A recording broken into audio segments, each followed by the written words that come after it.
السلام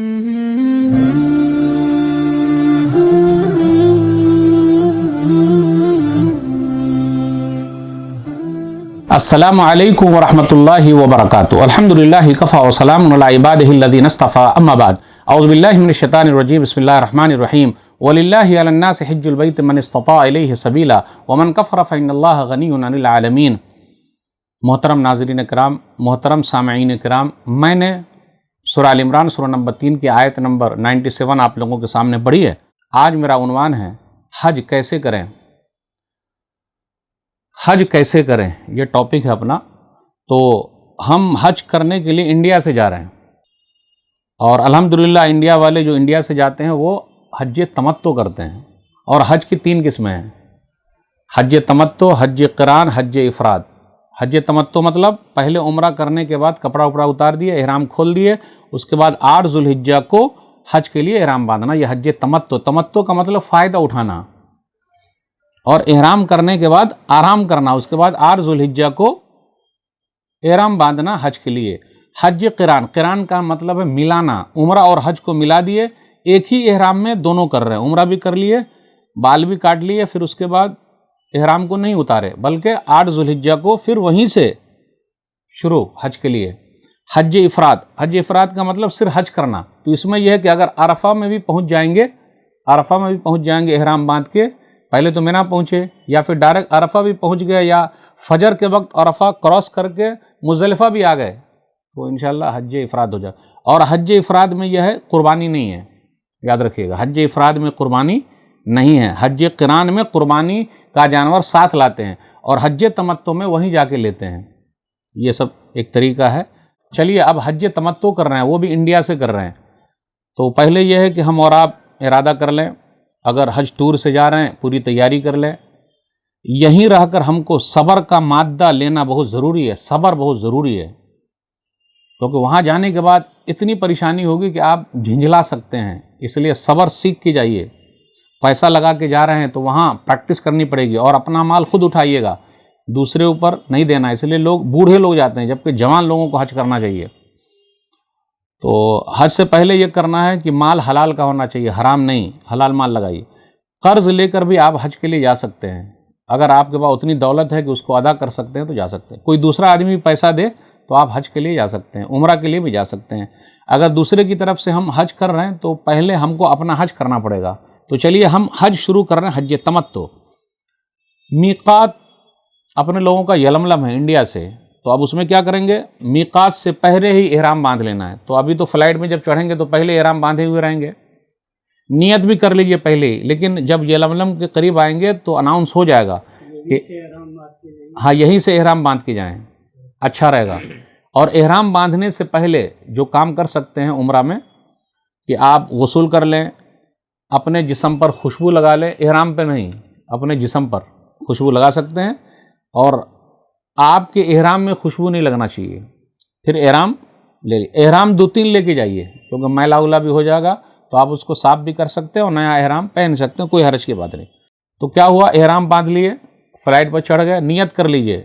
جو نیت ہوتی ہے لبیک عمرتن، میقات کے بعد سے تلبیہ شروع، میقات سے ہی تلبیہ شروع۔ اور تلبیہ کیا ہے وہ یاد کر لیجئے، لبیک اللہم لبیک، لبیک لا شریک لک لبیک، ان الحمد والنعمت لک والملک لا شریک لک۔ تو یہ سب پہلے یاد کر کے جانے گا۔ اب تلبیہ پڑھتے رہیے، وہ تو زور زور سے پڑھنے کا ہے کہ جہاں سے بھی گزریں گے تو وہ چیزیں گواہی دے گی۔ تو ہم اور آپ تو فلائٹ کے اندر ہیں، تو وہاں کیا ہوگا، تو آجو باجو میں جو آسمان کا حصہ ہے وہ سب پورا حصہ بھی انشاءاللہ گواہی دے گا۔ پھر اس کے بعد مکہ پہنچ گئے، تلبیہ چالو ہے۔ خانہ کعبہ پہنچے تو طواف شروع کرنے سے پہلے ہمیں وضو بنانا ہے، پیشاب پاخانے سے فارغ ہو جانا، وضو بنانا۔ ایک اپنے یہاں کنسیپٹ ہے، خانہ کعبہ پر جب پہلی نظر پڑتی ہے تو جو دعا کریں گے وہ دعا قبول ہوگی، یہ کنسیپٹ صحیح نہیں ہے، یہ حدیثی صحیح نہیں ہے۔ تو اب کیا ہے کہ ہم داخل ہوئے، وضو بنا کے داخل ہوئے، آ گئے، کہاں آئیں گے ہم، حجر اسود کے پاس۔ حجر اسود کے پاس آئے تو اس کو چومیں، یا پھر ہاتھ لگا کے ہاتھ کو چومیں، یا لکڑی سے اس کو چوم کے لکڑی کو چوم لیے، یا پھر بسم اللہ اللہ اکبر اشارہ کر دیے۔ یہ 3-4 آپشن ہیں، اور وہاں سے اپنا شروع۔ اب تلبیہ نہیں بولنا ہے، طواف شروع ہو گیا۔ آپ کچھ بھی پڑھتے رہیے، پھر جب ہم رکن یمانی کے پاس آئیں گے، کیونکہ خانہ کعبہ جو ہے، بیت اللہ جو ہے 4 پلر پر کھڑا ہوا ہے، حجر اسود، رکن یمانی، رکن شامی، رکن عراقی. تو اصل یہی دونوں کا مسئلہ زیادہ ہے جو حجر اسود والے سائڈ میں ہے. تو جب ہم پہنچے رکن یمانی کے پاس تو آپ اس کو چھو سکتے ہیں، لیکن بوسہ نہیں لے سکتے. اگر چھونے کو مل گیا تو ٹھیک، ورنہ کوئی بات نہیں. رکن یمانی اور حجر اسود کے درمیان ہمیں پڑھنا ہے ربنا آتنا فی الدنیا حسنہ وفی الآخرۃ حسنہ وقنا عذاب النار. یہ دعا یاد کر لی رہی ہے. پھر حجر اسود کے پاس پہنچ گیا تو پھر وہی طریقہ، چاہے چوم لیں یا ہاتھ لگا کے ہاتھ کو چوم لیں، یا لکڑی ہے اس کو یہ کر لیں، یا پھر ہاتھ سے اشارہ کر دیں بسم اللہ اللہ کو. لیکن حج پہ جائیے گا تو بڑی بھیڑ بھاڑ رہے گی، کتنے لوگوں کے منہ ہاتھ سب پھوٹ پھاڑ جاتے ہیں، اور کتنے لوگ طاقت کا استعمال کرتے ہیں. یہ منع ہے. نبی صلی اللہ علیہ وسلم نے عمر بن خطاب رضی اللہ تعالیٰ عنہ سے کہا تھا، اے طاقتور آدمی، کیا تو کمزوروں کو تکلیف دے گا؟ تو وہاں تکلیف نہیں دینا ہے کسی کو، لوگوں کی تکلیف دینا یہ بہت بری بات ہے. تو موقع مل گیا تو ٹھیک، لیکن کچھ لوگ بولتے ہیں ارے حجر اسود کو نہیں چومے تو گناہ ہی معاف نہیں ہوا. ایسا نہیں، یہ حج ہی نہیں ہوا. یہ کنسیپٹ بالکل غلط ہے. اب طواف جب ہم کر رہے ہیں تو ہمارا یہ حصہ رائٹ والا جو ہے وہ کھلا رہے گا، اور یہ نیچے سے کر کے یہاں ڈالے رہیں گے لیفٹ پر. اس کو استباء کہتے ہیں. تو پھر اس کے بعد 3 مرتبہ رمل کرنا. رمل مطلب ذرا تیز تیز چلنا ہے 3 چکر میں. ہم کو 3 چکر میں طواف کے تیز چلنا ہے، 7 چکر ہی لگانے ہیں. بیچ میں اگر وضو ٹوٹ گیا تو اگر 2 کے بعد وضو ٹوٹا یا تیسرے کے بعد وضو ٹوٹا، جتنے کے بعد وضو ٹوٹا اور جہاں سے ٹوٹا وہیں سے آپ چلے جائیے، کاؤنٹ کیے رہیے کہ میرا کتنا ہوا. تو گئے وضو بنا کے پھر وہیں سے شامل ہو جائیے، کوئی حرج کی بات. اب نماز اگر کھڑی ہو گئی تو جہاں نماز کھڑی ہوئی اور جتنے چکر کے بعد کھڑی ہوئی آپ وہیں پر کھڑے ہو جائیے، وہیں نماز پڑھ لیجیے. پھر وہیں سے آپ کا طواف آگے بڑھ جائے گا. 2 ہو گیا تو تیسرا رہے گا، وہ چوتھا رہے گا، جیسا جہاں سے جس طریقے سے رہے. لیکن لیڈیز کو اگر حیض آ گیا اسی میں تو اس کا طواف ختم. ہاں البتہ وہ صحیح کرنا چاہے تو کر سکتی ہے، اس میں کوئی حرج کی بات نہیں. تو یہ ہو گیا. طواف کے بعد 2 رکعت نماز پڑھنی ہے. ہاں ابھی وہاں تک ہم آئیں گے، لیکن یہ جو طواف کر لیا ہم نے، طواف کرنے کے بعد 2 رکعت نماز پڑھنی ہے مقام ابراہیم کے پاس. اور وہ جو کہا جاتا ہے ابراہیم علیہ السلام کے لیے یہ سیڑھی تھی اور اوپر لے جاتا تھا وہ، واللہ عالم، یہ کہیں سنی سنائی بات ہے، دلیل نہیں ہے اس کے بارے میں. ہے مقام ابراہیم، یہ مصلی ہے نمازیوں کے لیے، وہ سترہ ہے، وہ حصہ بنا دیا گیا نماز پڑھنے کی جگہ. قرآن کریم کے اندر آیا کہ بھئی یہیں سے تم لوگ اپنا منہ کر لو، نماز پڑھو. تو وہاں جا کے 2 رکعت نماز پڑھنا، یا خانہ کعبہ میں حتیم کا حصہ چھٹا ہوا وہاں بھی اگر نماز پڑھ لیں گے تو خانہ کعبہ میں پڑھ لیں گے. 2 رکعت پڑھنا. 2 رکعت آپ کہیں بھی پڑھ سکتے ہیں پورے خانہ کعبہ میں. طواف کے بعد 2 رکعت کہیں بھی پڑھ سکتے ہیں. 2 رکعت میں پہلی رکعت میں قل یا ایھا الکافرون اور دوسری رکعت میں قل ھو اللہ احد. یہ دونوں صورتیں یاد کر لیجیے. اس سے پہلے بھی عمرہ والے طریقے میں بھی یہی سیم ہے، یعنی قل یا ایھا الکافرون اور قل ھو اللہ احد. اس کے علاوہ بھی آپ کو کوئی سورہ یاد ہے دوسری سورہ بھی پڑھ سکتے ہیں، اس میں کوئی حرج کی بات نہیں. اب اس کے بعد زمزم کا پانی پیجیے، مل جائے تو ٹھیک، نہیں ملا تو کوئی بات نہیں. اب چلے صحیح کرنے تو صفا پر چڑھے. صفا پر چڑھنے کے بعد خانہ کعبہ کی طرف دیکھے. ان الصفا والمروۃ من شعائر اللہ فمن حج البیت او اعتمر فلا جناح علیہ ان یطوف بہما ومن تطوع خیرا فان اللہ شاکر علیم. ابدأ بما بدأ اللہ بہ. 3 مرتبہ اللہ اکبر اللہ اکبر اللہ اکبر. لا الہ الا اللہ وحدہ لا شریک لہ لہ الملک ولہ الحمد وہو علی کل شیء قدیر. لا الہ الا اللہ وحدہ انجز وعدہ ونصر عبدہ وہزم الاحزاب وحدہ. یہ 3 مرتبہ پڑھنا ہے یہ دعا. یا پھر اللہ اکبر اللہ اکبر اللہ 3 مرتبہ ہو گیا، اور یہ دعا 3 بار. لا الہ الا اللہ وحدہ لا شریک لہ لہ الملک ولہ الحمد وہو علی کل شیء قدیر. لا الہ الا اللہ وحدہ انجز وعدہ ونصر عبدہ وہزم الاحزاب وحدہ. یہ 3 بار پڑھنا ہے. اس کے بعد جو دعا کرنی ہے کرنا ہے. پھر اس کے بعد نیچے اترے، ہری پٹی ہے وہاں ذرا تیز چلنا ہے. لیڈیز وغیرہ تیز نہیں چلے گی. لیڈیز اگر ساتھ میں رہے گی اور ساتھ چھوٹنے کا ڈر ہے تو آہستہ چلیے، کوئی ضروری نہیں، کمپلسری نہیں ہے، آرام سے آپ چل سکتے ہیں. تو ان کو بھی ساتھ لے کے چلنا، لیکن دوڑانا نہیں ان کو، آئیے آپ بھی دوڑیے، ایسا نہیں کرنا ہے. ساتھ میں چلنا ہے تو آہستہ چلیے، ذرا وہ بھی ہلکی سی تیز ہو جائے، لیکن ان کے لیے تیز دوڑنا نہیں ہے. وہ پٹی بھی ذرا ہے وہاں پر ہے، لگا دی گئی ہے، آرام سے آپ کر سکتے ہیں. پھر مروہ پہ گئے، 1 چکر ہو گیا، صحیح، 1 صحیح ہو گئی. تو مروہ پہ گئے تو وہاں بھی وہی قبلہ کی طرف رک کیا، اللہ اکبر اللہ اکبر اللہ اکبر 3 بار. لا الہ الا اللہ وحدہ لا شریک لہ لہ الملک ولہ الحمد وعلی کل شیء قدیر. لا الہ الا اللہ وحدہ انجز وعدہ ونصر عبدہ وہزم الاحزاب وحدہ. 3 بار پڑھ لیے. پھر اس کے بعد 1 ہو گیا، پھر صفا پہ آئے، پھر وہی پڑھے، پھر مروہ پہ گئے وہی پڑھے، پھر صفا، پھر اس طرح 7 چکر ہو گئے. اب ایسا نہیں کہ صفا سے شروع کیا تو راؤنڈ مروہ سے کر کے پھر صفا پہ 1 چکر ہوتا ہے، ایسا نہیں. صفا سے مروہ 1 چکر، مروہ سے صفا دوسرا چکر ہے. اب اس کے بعد ہم یہ کر لیں، کیا نام ہے، اپنے بال کاٹ لیں یا پھر مڑ لیں، لیکن لیڈیز سب جو ہے وہ لیڈیز کیا کرے گی, اپنے پورے چوٹی بنائے گی اور چوٹی کے حصے میں ایک پور اتنا لے کر کاٹ لے گی. اب اس کی طرح نہیں کہ وہ چھلوائے گی, ایسا نہیں ان کے لیے, بس چھوٹا سا یہ ایک پور ہوتا نا, ایک پور وہ کاٹ لے گی, بس ختم, ان کے لیے ہو گیا. اب 8 ذوالحجہ ہوا, کیونکہ یہ حج تمتع کی بات کر رہے ہیں. اب احرام کھول دیے, 8 ذوالحجہ ہوا. اب احرام کھول دیے تو بیوی سے مل بھی سکتے ہیں, سب کچھ کر سکتے ہیں, ہر چیز حلال ہے. وہاں گئے ہیں تو آپ تجارت بھی کر سکتے ہیں, کوئی حرج کی بات نہیں, سامان بھی خرید سکتے ہیں. لیکن مسجد حرام میں ایک نماز کا ثواب 1 لاکھ کے برابر ہے. تو اتنا پیسہ لگا کے گئے ہیں تو باہر کاہے کو ٹائم پاس کیجیے گا, وہیں رہیے, محنت کیجیے, نماز پڑھیے زیادہ سے زیادہ. اب وہ طواف جو ہم نے کر لیا وہ ہو گیا. اب جتنے نفلی طواف کریں گے اس میں اس کی احرام کی ضرورت نہیں, آرام سے کر سکتے. اب اس کے بعد جتنا بھی طواف ہوگا اس طواف میں اس کو نہیں کھولنا رہے گا, کیونکہ ابھی ایک طواف اور بڑا والا باقی ہے, 2 طواف ہے جو حج کے لیے. اب 8 ذوالحجہ شروع ہو گیا.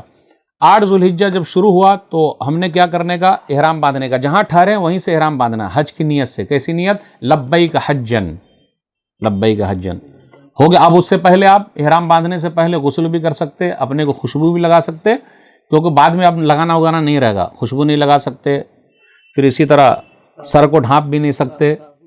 صابن پہلے استعمال کر لیجئے, بعد میں بھی صابن استعمال کر سکتے, اس میں کوئی حرج کی بات نہیں.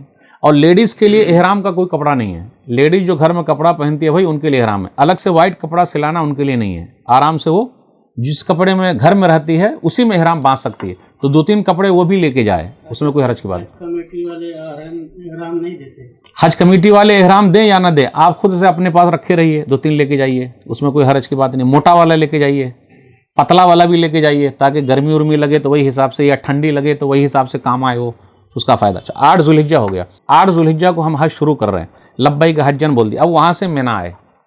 منی جب پہنچے تو پیدل بھی جا سکتے, سواری سے بھی جا سکتے, کوئی حرج. منی جب پہنچ گئے تو ظہر, عصر, مغرب, عشاء, فجر, یاد رکھیے گا, ظہر, عصر, مغرب, عشاء, فجر, یہ 5 نماز پڑھنی ہے. ظہر کی نماز ظہر کے وقت آدھی نماز ہوگی, عصر کی عصر کے وقت قصر 2 ہی رکعت, مغرب 3, عشاء کی 4 تو 2. اس کے بعد پھر فجر, 9ویں تاریخ کی فجر پڑھ کے پھر اس کے بعد نکلنا ہے. ہمیں کہاں نکلنا ہے؟ عرفہ. عرفہ کے میدان میں پہنچ گئے, جہاں ٹھہرنے کی جگہ وہاں ٹھہرے رہے. تو اگر آواز آتی ہے تو مسجد نمرہ میں جو خطیب ہوتے ہیں عرفہ کے, وہ خطبہ دیتے ہیں, خطبہ دے لیے. خطبہ کے بعد اذان ہوتی ہے, ظہر کے وقت اذان ہوئی. اذان جب ہوئی تو ایک ہی مرتبہ اذان ہوگی. ظہر کے وقت اذان ہوئی, اقامت ہوئی, ظہر کی نماز 2 رکعت ہی پڑھنی ہے. پھر اس کے بعد بیچ میں کوئی سنت نہیں, نفل نہیں, پھر فوراً دوسری اقامت ہوتی ہے اور عصر کی نماز پڑھنی ہے. تو ظہر اور عصر ظہر ہی میں پڑھنی ہے اور 2 کر کے پڑھنی ہے, اور یہ خطبہ کے بعد ہے. یہ بات یاد رکھے رہیے. آپ جہاں ہیں, جس خیمے میں ہیں, ٹینٹ میں, وہیں پڑھ لیجئے. اب اس کے بعد کیا کرنا ہے؟ شام تک, جب تک سورج ڈوب نہ جائے, بہترین دعا ہے جو نبیوں نے کی ہے, وہ دعا کرتے رہیے, یا عام دعا مانگیے. اور حج اور عرفہ میں ٹھہرنا ہی اصل حج ہے. لا الہ الا اللہ وحدہ لا شریک لہ لہ الملک ولہ الحمد وہو علی کل شیء قدیر, یہ بہترین دعا ہے عرفہ کی. یہی دعا ہم نے کہاں کی تھی؟ صفا و مروہ میں, وہ یاد رکھے, صفا و مروہ میں ہم نے کیا تھا. تو وہ دعا یہاں بھی ہے. نبی صلی اللہ علیہ وسلم نے کہا کہ میں نے اور مجھ سے پہلے تمام نبیوں نے یہی دعا کی ہے. خوب پڑھتے رہیے, خوب پڑھتے رہیے, خوب پڑھتے رہیے. سورج ڈوب گیا عرفہ میں. جب عرفہ میں ڈوب گیا تو اب کیا ہے کہ مغرب کی نماز نہیں پڑھنی ہے. دیکھیے نبی صلی اللہ علیہ وسلم کی بات پر عمل کرتے ہوئے, سورج ڈوب گیا, مغرب کی نماز نہیں پڑھنی. ڈوبنے کے بعد عرفہ کی جگہ کو چھوڑنا اور مزدلفہ جانا ہے. مزدلفہ پہنچے, جب مزدلفہ پہنچے تو رات وہیں گزارنی ہے. مزدلفہ میں پہنچنے کے بعد مغرب کی 3 رکعت اور عشاء کی 2 رکعت پڑھ کے سو جانا ہے. سو جانا یہ نبی صلی اللہ علیہ وسلم کی سنت ہے. اور ہر جگہ پٹی لگی ہوئی ہے, نشان لگے ہوئے ہیں. آپ کو بتایا جائے گا کہ عرفہ یہاں شروع ہے, عرفہ یہاں ختم ہے, مزدلفہ یہاں شروع ہے, مزدلفہ یہاں ختم ہے. پوچھتے رہیے گا. سورج ڈوب گیا ہے عرفہ میں, لیکن ہم نے مغرب کی نماز نہیں پڑھی ہے. ہم نے کہاں پڑھنی؟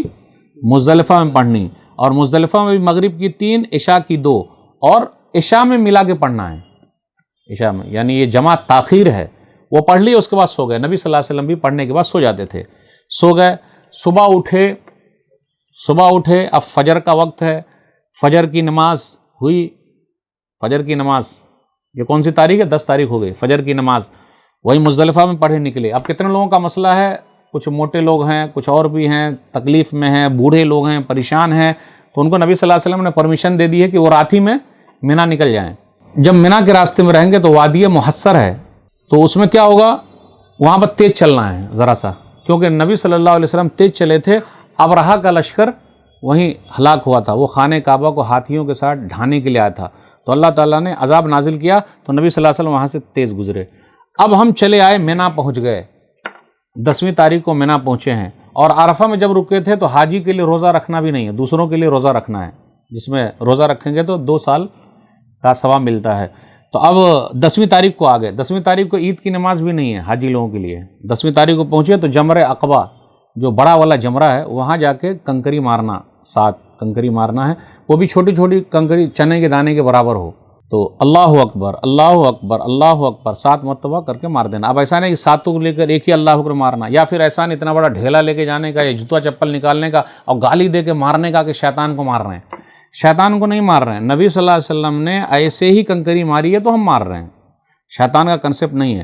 سعودی گورنمنٹ کو بہت پریشانی ہوتی ہے، کتنے لوگ جوتے چپل سے، اور کتنے حاجی لوگ نہیں جانتے ہیں مسئلے مسائل، کود کے مارتے ہیں گویا کہ شیطان کو مار رہے ہیں۔ شیطان ہمارے جسم میں بھاگ رہا ہے، ہمارے خون میں بھاگ رہا ہے، تو خون کو نکال کے ماریے، تو ایسا کوئی مسئلہ نہیں۔ تو وہ جو دماغ میں رکھے ہوئے نا کہ گویا کہ شیطان کو مار رہے ہیں، وہ نہیں، 7 مرتبہ ہو گیا۔ اب جب 7 مرتبہ اس کو مار لیے تو 10ویں تاریخ کو 4 کام کرنا ہے، اگر آپ کر سکتے ہیں تو۔ پہلا کام کنکری مار لیے، نمبر 2 قربانی کر لیے، نمبر 3 بال کٹا لیے، نمبر 4 طواف حج یا طواف افاضہ، جو حج والا طواف ہے وہ کرنا ہے، لیکن بڑی بھیڑ رہتی ہے پہلے دن، 10ویں تاریخ کو بڑی بھیڑ رہتی ہے۔ تو 4 کام ہے 10ویں تاریخ کا۔ نمبر 1 پہلے کنکری مارنا، وہ بڑے والے کو ہی، 2 اور جو ہے اس کو نہیں مارنا ہے، صرف بڑے والے کو۔ اس کے بعد آپ ایک کام اور کر لیجئے، مطلب چاہے قربانی کر لیجئے یا پھر بال کٹا لیجئے۔ اگر 4 کام میں آپ نے 2 کام کر لیا تو آپ کو تحلل اول، یعنی وہ حاصل ہو گیا کہ آپ اپنا احرام کھول سکتے ہیں۔ اور تلبیہ والا جو پکار رہے تھے لبیک اللہم لبیک لبیک اللہم لبیک، تو وہ 10ویں تاریخ کو کنکری مارنے سے پہلے تھا بند، اس کے بعد نہیں ہو، کیونکہ 8 تاریخ سے شروع کیے تھے، 10 تاریخ تک کنکری مارنا جب وہاں تک گئے تھے۔ تو اب کیا ہوا، 2 کام ہم نے کر لیا، کنکری مار لیے یا قربانی کر لیے یا بال کاٹ لیے، اور سب سے بڑا مسئلہ ہے طواف افاضہ جو حج والا طواف ہے، بال کاٹنا قربانی سے ہاں کر سکتے ہیں، تو اس میں پہلے آپ کنکری سے پہلے بھی کام کر سکتے ہیں، اس میں کوئی حرج کی بات نہیں، کنکری سے پہلے بھی آپ قربانی بھی کر سکتے ہیں یا بال بھی کر سکتے ہیں، یا طواف افاضہ جو حج والا طواف وہ کر سکتے ہیں۔ طواف افاضہ کا ایسا مسئلہ ہے کہ وہ جب تک نہیں کریں گے حج قبول نہیں ہوگا، اس لیے وہ لیڈیز جن کے ساتھ مسئلہ ہے اور اگر ٹکٹ کو آگے پیچھے کر سکتے ہیں تو ان کے جو ذمہ دار ہیں ان کو چاہیے کہ ٹکٹ کو آگے پیچھے کر لے اور وہ مہینہ ختم ہونے کا انتظار کرے، یعنی وہ چیز جو مہینہ جو ان کو آیا ہے وہ ختم ہونے کا، حیض ختم ہونے کا انتظار کرے۔ یا پھر اگر انتہائی مجبوری ہے کہ حج کمیٹی کے تھرو ہے اور ٹکٹ بنا ہوا ہے اور آگے جانا ہے، کوئی یہ نہیں ہے، تو اب کیا کریں گے؟ علامہ ابن تیمیہ رحمہ اللہ، علامہ ابن قیم رحمہ اللہ نے کہا ہے کہ وہ ایسے وقت میں غسل کر لے اور اچھے طریقے سے کپڑا لے لے۔ آج کل بہت سارے کپڑے ایسے آتے ہیں یا روئی وغیرہ آتی ہے، اس کا استعمال کرے اور اسی حالت میں اس کو طواف افاضہ کرنا ہوگا، اسی حالت میں، کیونکہ اس کے لیے مجبوری ہے، یا عرب کے اندر رہتی ہے تو بعد میں آگے کر سکتے تو اچھا تھا، لیکن یہ آؤٹ آف کنٹری ہے۔ علامہ ابن باز رحمہ اللہ نے کہا کہ اگر ضرورت پڑے تو وہ دوا کا استعمال کرے تاکہ اس کا حیض جو ہے ان درمیان میں رک جائے۔ اگر ضرورت ہے اور ڈاکٹر سے مشورہ کر لیا ہے تو وہ حیض روکنے والی دوا کا بھی استعمال کر سکتی ہے حج کے درمیان کے لیے، یہ علامہ ابن باز رحمہ اللہ نے کہا۔ اور علامہ ابن قیم رحمہ اللہ، علامہ ابن تیمیہ رحمہ اللہ نے کہا کہ ایسی مجبوری کی حالت میں وہ اس طریقے سے باندھ لے اور طواف افاضہ کرے، کیونکہ اس کے بغیر حج نہیں ہوتا ہے۔ اب چلیے 10 تاریخ ہو گیا، 4 کام میں سے 2 کام کر لیے تو ہمارا احرام کھل گیا، لیکن طواف افاضہ ہم نے نہیں کیا ہے، تو نہیں کیا تو ہم دوسرے دن بھی کر سکتے ہیں، تیسرے دن بھی کر سکتے ہیں، اس میں کوئی حرج کی بات نہیں۔ اب آ گئے 11 تاریخ کو، تو 11 تاریخ کو ہم کو مینا ہی میں رہنا ہے، 11 12 13 ذوالحجہ مینا میں رہنا ہے۔ مینا میں ہے ظہر کی نماز ظہر کے وقت، عصر کے وقت، مغرب کی مغرب کے وقت، عشاء کے وقت، فجر کے وقت، اور قصر۔ ظہر کی 4 ہے تو 2، عصر کی 4 ہے تو 2، مغرب کی 3، عشاء کی 4 ہے تو 2، اور سب وقت پہ پڑھنا ہے۔ اب دوسرے دن 11 تاریخ کی صبح کیا کریں گے؟ 11 تاریخ کی صبح پہنچ گئے، کہاں پہنچیں گے؟ پہلے جا کے چھوٹے والے کو مارنا ہے، 7 اور مارنے کے وقت آئے تو دعا بھی کرنا, جو دعا مانگیے دعا کر سکتے. پھر اس کے بعد دوسرے جو اس سے اور بڑے ہیں اس کو 7, اور کنکری بھی چنے کے دانے کی طرح بڑا والا ڈھیلا نہ ہو. پھر اس کے بعد چھوٹے کو مار لیے دعا کر لیے, پھر اس سے اور بڑے کو مارے دعا کر لیے. اب اس کے بعد تیسرے جو سب سے بڑے ہیں جس کو 10ویں تاریخ کو مارے تھے تو اس کو آ کے بھی 7 مارے, تو اس کے بعد دعا نہیں ہے, فوراً پھر چلے جائیے. آپ طواف کرنا ہے تو طواف کرنے جائیے, قربانی نہیں ہو تو قربانی کیجیے. پھر اسی طریقے سے آپ کا بال نہیں کٹا تو بال کاٹ لیجیے. اور طواف افاضہ اگر حج والا طواف آپ نے کر لیا تو آپ کا سب کچھ حلال ہو گیا, آپ بیوی سے بھی مل سکتے ہیں, لیکن وہ سب سے اہم ہے, وہ ہونا دونوں کا ہونا ضروری ہے. وہ اب ہو گیا 11 تاریخ ختم. 12 تاریخ کا بھی یہی سیم ہے پروسیجر. 13 کا بھی اگر کسی کو نکلنا ہے 12 کے بعد ہی نکلنا ہے تو سورج ڈوبنے سے پہلے علامہ ابن باز رحمہ اللہ کہتے ہیں کہ وہ آدمی نکل جائے, یعنی مینا چھوڑ دے. پھر اس کے بعد 13 تک رک رہے ہیں تو ٹھیک ہے, آرام سے رکے. تو یہ قربانی کے 4 دن ہو گئے, 10 11 12 13, 4 دن ہو گئے. یہ چاروں دن قربانی کے ہیں. تو یہ حج کا مختصر یہ تھا. اور اس کے بعد جب مکہ چھوڑیں تو طواف وداع کر لیں. طواف وداع یہ حائضہ عورت کے لیے نہیں ہے, آدمی کے لیے ہے کہ وہ طواف وداع کر لے. تو اس کے لیے احرام باندھنا ضروری نہیں, کچھ نہیں, بس اپنے کپڑے میں وہ کر لے طواف وداع. صحیح بھی نہیں کرنا, صرف طواف کرنا ہے, کیونکہ جو طواف حج کیے تھے, طواف افاضہ جو حج والا تھا اس میں صحیح کرنا پڑے گا, کیونکہ وہ حج کے لیے یہ بھی کرنا ہے اور صحیح بھی کرنی ہے. تو یہ مختصر سا تھا حج تمتع کا. ھذا ما عندی واللہ اعلم بالصواب.